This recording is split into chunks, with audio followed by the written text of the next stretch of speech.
കാരണം കള്ളം പറഞ്ഞിട്ടും അമ്മ അവന് വീണ്ടും വെണ്ണ നൽകുന്നു. അമ്മയുടെ ഈ സ്നേഹമാണ് എനിക്കിഷ്ടമായത്.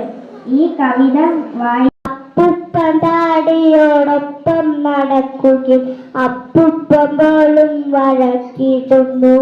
കണ്ണൊരുട്ടിക്കാട്ടു അമ്മയുണ്ടുണ്ണിക്കു വീശപിറപ്പിക്കു അച്ഛനുണ്ട്. ഒച്ച വച്ചിടുന്ന ചേച്ചിയുണ്ടുണ്ണിക്കു ചൂരൽ പഴം തരും ടീച്ചറുണ്ട്.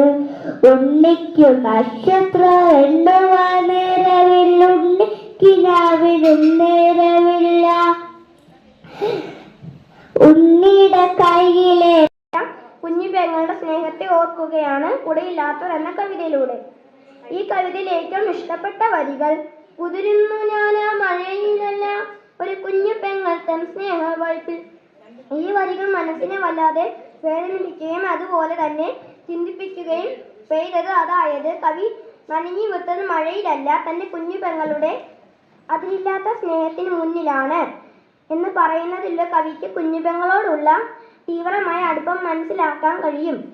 കവിതയെ സുന്ദരമാക്കുന്നത് അതിൽ സന്ദർഭാനുസരണം ചേർക്കുന്ന സവിശേഷ പ്രയോഗങ്ങളാണ്. മഴത്തുള്ളികളും തുള്ളി വന്നല്ലോ, പൊടിമീൻ നിലപോലാം കൂട്ടുകാർ, അനിയനില്ലാത്തൊരനിയൻ തുടങ്ങിയ പ്രയോഗങ്ങളിലൂടെ കവിതയുടെ സൗന്ദര്യം പൂർണ്ണമായും നമുക്ക് ആസ്വദിക്കാൻ കഴിയുന്നു.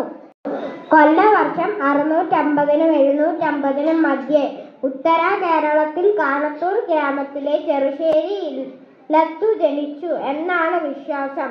കോലത്തു നാട്ടിലെ ഉദയവർമ്മ രാജാവിന്റെ സദസ്യനായിരുന്നു. രാജാവിന്റെ ആജ്ഞപ്രകാരം എഴുതിയതാണ് കൃഷ്ണഗാഥ. കൃഷ്ണപ്പാട്ട് എന്നും ഈ കൃതിക്ക് പേരുണ്ട്.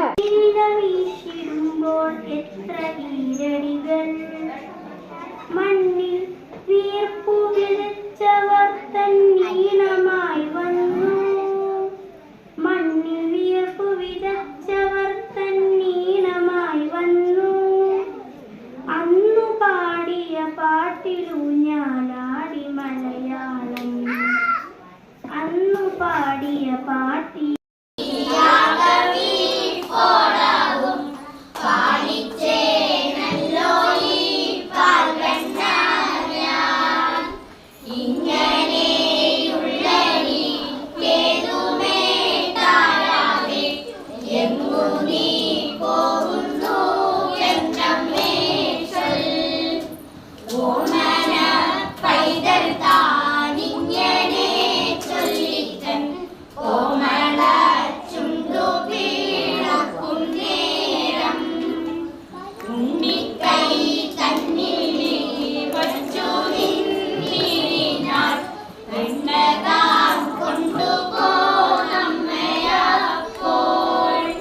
വെണ്ണയെ കണ്ടോ